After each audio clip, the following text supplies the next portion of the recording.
mtu mmoja amefariki dunia huku wengine kadhaa wakiendelea kutafuta matibabu katika kaunti ya Kakamega. Hii ni baada ya kuonyesha dalili za ugonjwa usiojulikana. Maafisa wa afya wa kaunti hiyo wanasema sampuli kutoka kwa wagonjwa hao zinachunguzwa ili kubaini ugonjwa huo wa ajabu wenye dalili zinazodhoofisha mwili. Susan Wawero na taarifa kamili.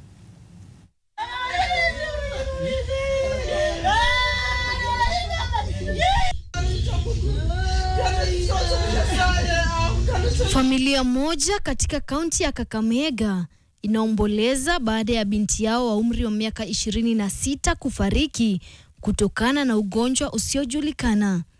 Mamake marehemu Joyce Katenje anasema binti yake, mwanawe wa kiume na mumewe walilalamika kuhusu maumivu ya kichwa, kifua, kuhara na kutapika.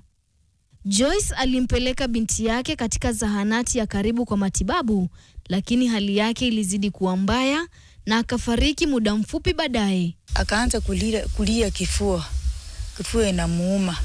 Na mimi nilikuwa tu nampatia hiyo matawa. Akaendelea tu hivyo. Lakini alikuwa anaamuka, ukipika kitu anakulako kidogo. Yaani hakuonyesha kama ni mtu mwenye anaweza kufa. Mwanawe wa kiume na mumewe bado ni wadhaifu, lakini wanaendelea kupata afueni. Hata hivyo, maafisa wa afya wa kaunti bado hawajabaini ugonjwa huu ambao unaonekana kusambaa katika jamii.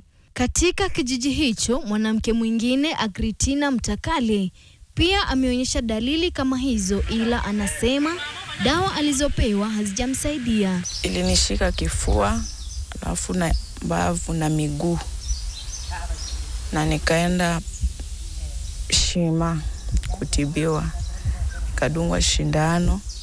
Nilipodungwa shindano nikarudi hapa kwa nyumba.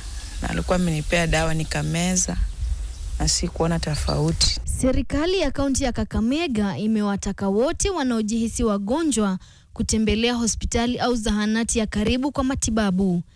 Maafisa wa afya wamechukua sampuli za damu kutoka kwa wagonjwa ili kubaini ugonjwa huo na kama ni wa kuambukiza. Ili tutasubiri matokeo kutoka maabara yetu ya hospitali kwa wale wauguzi wetu, madaktari ambao wanashughulikia hili jambo. Wakishatupatia hali kamili, wakishajua kiini cha magonjwa haya, ndiposa sasa tutakuja na tuelezee wananchi wa Kakamega ni nini kilisababisha hao wenzetu kuwa wagonjwa. Wale waliotafuta matibabu wanasema walilazimika kujisajili na mamlaka ya afya ya jamii SHA. Baadhi yao hata hivyo walilazimika kulipia matibabu kutumia pesa taslimu. Challenge ni hao wagonjwa tuliwarejesti na SHA. Wengine vitambulisho zao zikakataa.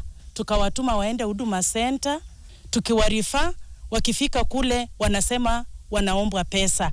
Maafisa wa afya wanaendelea na uchunguzi ili kubaini chanzo cha ugonjwa huu, wakiahidi kuchukua hatua za kuzuia kusambaa kwake zaidi. Susan Waweru, NTV.